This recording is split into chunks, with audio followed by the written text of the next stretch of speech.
Hi hello welcome to P S C tricks with Ammu. അപ്പോൾ ഇന്ന് ഞാൻ വന്നിരിക്കുന്നത് നമുക്കൊരു മോക്ക് ടെസ്റ്റ് ചെയ്ത് നോക്കാം എന്നുള്ളൊരു ഉദ്ദേശത്തിലാണ് കേട്ടോ. അപ്പോൾ കൂടുതലായിട്ട് വലിച്ചു നീട്ടി പറയുന്നില്ല. എന്തായാലും എക്സാമിന് മുമ്പ് ഈ ഒരു മോക്ക് ടെസ്റ്റ് അറ്റൻഡ് ചെയ്തിട്ട് പോകാം കേട്ടോ. അപ്പോൾ നമുക്ക് നേരെ വീഡിയോയിലേക്ക് കിടക്കാം. ഒന്നാമത്തെ ക്വസ്റ്റ്യൻ, ലൈസൻസ് ഇല്ലാതെ മദ്യം കൈവശം വയ്ക്കുന്നതിനെക്കുറിച്ച് പ്രതിപാദിക്കുന്ന അബ്കാരി നിയമത്തിലെ വകുപ്പ് ഏതാണ്? സെക്ഷൻ 13 കേട്ടോ. ലൈസൻസ് ഇല്ലാതെ മദ്യം കൈവശം വയ്ക്കുന്നതിനെക്കുറിച്ച് പ്രതിപാദിക്കുന്ന അബ്കാരി നിയമത്തിലെ വകുപ്പ് ഏതാണ്? അത് സെക്ഷൻ 13. NDPS നിയമം പാർലമെൻറ്റ് പാസ്സാക്കിയത് എന്നാണ്? 1985. NDPS നിയമം പാർലമെൻറ്റ് പാസ്സാക്കുന്നത് 1985. ഈ നിയമം നിലവിൽ വരുന്നത് 1985 നവംബർ 14 ഓർത്തിരിക്കുക കേട്ടോ. കേരളത്തിൽ വിമുക്തി പദ്ധതി ആരംഭിച്ചത് ഏത് വകുപ്പിൻ്റെ കീഴിലാണ്? എക്സൈസ് വകുപ്പിൻ്റെ കീഴിലാണ്. കേരളത്തിൽ വിമുക്തി പദ്ധതി ആരംഭിച്ചിരിക്കുന്നത് എക്സൈസ് വകുപ്പിൻ്റെ കീഴിലാണ്. മയക്കുമരുന്ന് കേസുകളിൽ കുറ്റപത്രം സമർപ്പിക്കാൻ സാധാരണയായി ലഭിക്കുന്ന സമയം 180 ദിവസമാണ്. മയക്കുമരുന്ന് കേസുകളിൽ കുറ്റപത്രം സമർപ്പിക്കാൻ സാധാരണയായി ലഭിക്കുന്ന സമയം എത്ര ദിവസമാണ്? 180 ദിവസമാണ്. അബ്കാരി നിയമപ്രകാരം വ്യാജമദ്യം നിർമ്മിക്കുന്നവർക്ക് നൽകാവുന്ന പരമാവധി ശിക്ഷ എന്താണ്? അബ്കാരി നിയമപ്രകാരം വ്യാജമദ്യം നിർമ്മിക്കുന്നവർക്ക് നൽകാവുന്ന പരമാവധി ശിക്ഷ എന്താണ്? 10 വർഷം തടവും 1 ലക്ഷം രൂപ പിഴയുമാണ്. ഓർത്തു വെച്ചേക്കണേ. അബ്കാരി നിയമപ്രകാരം എന്താണ്? വ്യാജമദ്യം നിർമ്മിക്കുകയാണെങ്കിൽ അവർക്ക് നൽകാവുന്ന പരമാവധി ശിക്ഷ എന്താണ്? 10 വർഷം വരെ തടവും 1 ലക്ഷം രൂപ പിഴയുമാണ്. താഴെ പറയുന്നവയിൽ സൈക്കോട്രോപിക് സബ്സ്റ്റൻസ് വിഭാഗത്തിൽ പെടുന്നത് ഏതെല്ലാമാണ്? LSD. താഴെ പറയുന്നവയിൽ സൈക്കോട്രോപിക് സബ്സ്റ്റൻസ് വിഭാഗത്തിൽ പെടുന്നതാണ് LSD. എക്സൈസ് വകുപ്പിൻ്റെ ആസ്ഥാനം എവിടെയായിട്ടാണ് സ്ഥിതി ചെയ്യുന്നത്? തിരുവനന്തപുരത്തെ നന്ദാവനം. എക്സൈസ് വകുപ്പിൻ്റെ ആസ്ഥാനം എവിടെയാണ്? തിരുവനന്തപുരം. മദ്യപിച്ച് പൊതുസ്ഥലത്ത് ബഹളമുണ്ടാക്കുന്നതിനെതിരെ നടപടിയെടുക്കാൻ സഹായിക്കുന്ന വകുപ്പ് ഏതാണ്? Section 15C. Section 15C. മദ്യപിച്ച് പൊതുസ്ഥലത്ത് ബഹളമുണ്ടാക്കുന്നതിനെതിരെ നടപടിയെടുക്കാൻ സഹായിക്കുന്ന വകുപ്പാണ് സെക്ഷൻ 15C. അന്താരാഷ്ട്ര മയക്കുമരുന്ന് വിരുദ്ധ ദിനമായി ആചരിക്കുന്നത് എന്നാണ്? ജൂൺ 26. അന്താരാഷ്ട്ര മയക്കുമരുന്ന് വിരുദ്ധ ദിനമായി ആചരിക്കുന്നത് ജൂൺ 26. അബ്കാരി നിയമപ്രകാരം ഒരു അബ്കാരി ഉദ്യോഗസ്ഥന് വാറന്റ് ഇല്ലാതെ ഒരാളെ അറസ്റ്റ് ചെയ്യാൻ അധികാരം നൽകുന്ന വകുപ്പ് ഏത്? സെക്ഷൻ 34. അബ്കാരി നിയമപ്രകാരം ഒരു അബ്കാരി ഉദ്യോഗസ്ഥന് വാറന്റ് ഇല്ലാതെ ഒരാളെ അറസ്റ്റ് ചെയ്യാൻ അധികാരം നൽകുന്ന വകുപ്പാണ് സെക്ഷൻ 34. കേരളത്തിൽ ചാരായം നിരോധിച്ച വർഷം ഏത്? 1996 ഏപ്രിൽ 1 കേരളത്തിൽ ചാരായം നിരോധിക്കുന്നത്. കേരളത്തിൽ ചാരായം നിരോധിച്ച വർഷം ഏതാണ്? 1996 ഏപ്രിൽ 1 നമ്മുടെ AK ആൻ്റണി സാറ് മുഖ്യമന്ത്രിയായിരിക്കുന്ന കാലഘട്ടത്തിൽ. NDPS നിയമപ്രകാരം ചെറിയ അളവ് കഞ്ചാവ് കൈവശം വെച്ചാൽ ലഭിക്കാവുന്ന പരമാവധി ശിക്ഷ എത്രയാണ്?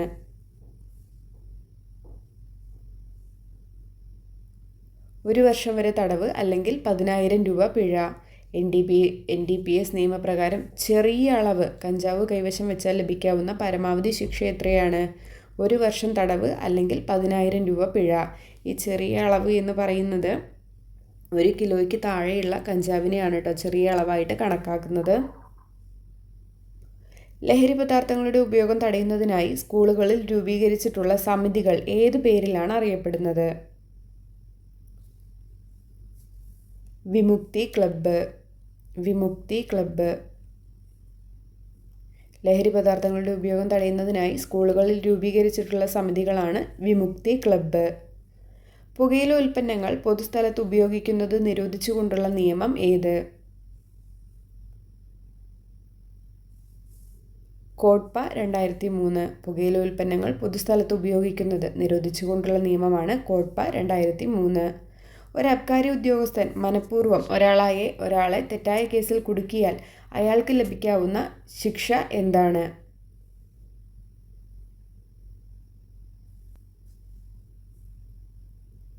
6 മാസം വരെ തടവ് അല്ലെങ്കിൽ 2,000 രൂപ പിഴ. ഒരു അബ്കാരി ഉദ്യോഗസ്ഥൻ മനഃപൂർവ്വം ഒരാളെ തെറ്റായ കേസിൽ കുടുക്കി കഴിഞ്ഞാൽ അയാൾക്ക് ലഭിക്കുന്ന ശിക്ഷയാണ് 6 മാസം വരെ തടവ് അല്ലെങ്കിൽ 2000 രൂപ പിഴ. എക്സൈസ് വകുപ്പിൻ്റെ ഔദ്യോഗിക മാസികയുടെ പേര്? വിമുക്തി. എക്സൈസ് വകുപ്പിൻ്റെ ഔദ്യോഗിക മാസികയുടെ പേരാണ് വിമുക്തി. ഇന്ത്യയിൽ മയക്കുമരുന്ന് നിയന്ത്രണത്തിനായി പ്രവർത്തിക്കുന്ന ഏറ്റവും ഉയർന്ന ഏജൻസി ഏതാണ്? NCB, narcotic control bureau. ഇന്ത്യയിൽ മയക്കുമരുന്ന് നിയന്ത്രണത്തിനായി പ്രവർത്തിക്കുന്ന ഏറ്റവും ഉയർന്ന ഏജൻസിയാണ് NCB. വ്യാജ മദ്യ ദുരന്തങ്ങൾ അന്വേഷിക്കുവാൻ നിയമിക്കപ്പെട്ട കമ്മീഷൻ ഏതാണ്? ആൻസർ ആയിട്ട് വരുന്നത് മുകളിൽ പറഞ്ഞതെല്ലാം എന്നുള്ളതാണ് കേട്ടോ. Justice Hariharan Nair, justice PK Shamsuddin commission, justice Mohanan commission എല്ലാം വ്യാജ മദ്യ ദുരന്തങ്ങൾ അന്വേഷിക്കാൻ നിയോഗിക്കപ്പെട്ട കമ്മീഷനുകളാണ്. കേരള എക്സൈസ് അക്കാദമി സ്ഥിതി ചെയ്യുന്നത് എവിടെയാണ്? തൃശ്ശൂർ രാമവർമ്മപുരം. കേരള എക്സൈസ് അക്കാദമി സ്ഥിതി ചെയ്യുന്നത് തൃശ്ശൂർ രാമവർമ്മപുരം. കേരളത്തിലെ ആദ്യത്തെ വലിയ മദ്യദുരന്തമായി കണക്കാക്കപ്പെടുന്ന പുനലൂർ മദ്യദുരന്തം നടന്ന വർഷം ഏത്? 1981. കേരളത്തിൽ ആദ്യത്തെ വലിയ മദ്യദുരന്തമായി കണക്കാക്കപ്പെടുന്ന പുനലൂർ മദ്യദുരന്തം നടന്ന വർഷം 1981. 1982 നടന്ന വൈപ്പിൻ മദ്യദുരന്തത്തെക്കുറിച്ച് അന്വേഷിച്ച കമ്മീഷൻ ഏതാണ്? Justice Lakshmana Reddy commission.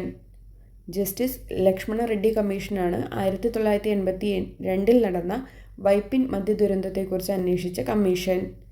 കേരള ചരിത്രത്തിലെ ഏറ്റവും ഭീകരമായ മദ്യദുരന്തങ്ങളിലൊന്നായ കല്ലുവാതുക്കൽ മദ്യദുരന്തം നടന്ന വർഷം ഏത്? 2000. കേരള ചരിത്രത്തിലെ ഏറ്റവും ഭീകരമായ മദ്യദുരന്തങ്ങളിലൊന്നായ കല്ലുവാതുക്കൽ മദ്യദുരന്തം നടന്ന വർഷം 2000. കല്ലുവാതുക്കൽ മദ്യദുരന്തം അന്വേഷിച്ച കമ്മീഷൻ ഏതാണ്? Justice VP Mohankumar commission. Kalluvathukkal മദ്യദുരന്തം അന്വേഷിച്ച commission justice VP Mohankumar commission. വ്യാജമദ്യത്തിൽ മാരകമായ ഏത് രാസവസ്തു കലരുന്നതാണ് മദ്യദുരന്തങ്ങൾക്ക് പ്രധാന കാരണമാകുന്നത്?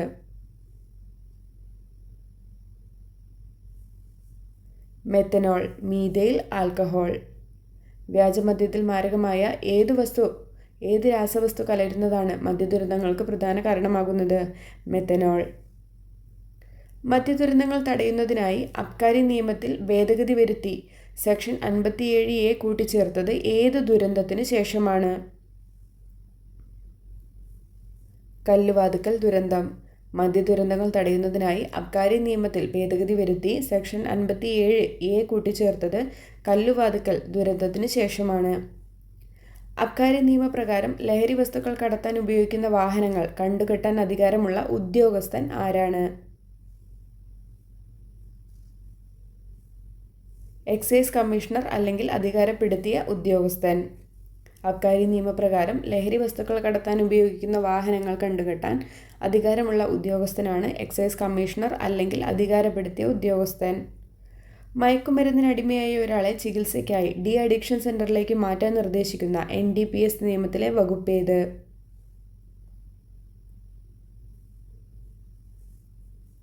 സെക്ഷൻ 39. മയക്കുമരുന്നിനടിമയായ ഒരാളെ ചികിത്സയ്ക്കായി ഡി അഡിക്ഷൻ സെൻ്ററിലേക്ക് മാറ്റാൻ നിർദ്ദേശിക്കുന്ന NDPS നിയമത്തിലെ വകുപ്പാണ് സെക്ഷൻ 39. സ്കൂൾ പരിസരങ്ങളിൽ ലഹരി വസ്തുക്കൾ വിൽക്കുന്നത് തടയാൻ എക്സൈസ് വകുപ്പ് നടപ്പിലാക്കുന്ന പദ്ധതി ഏത്?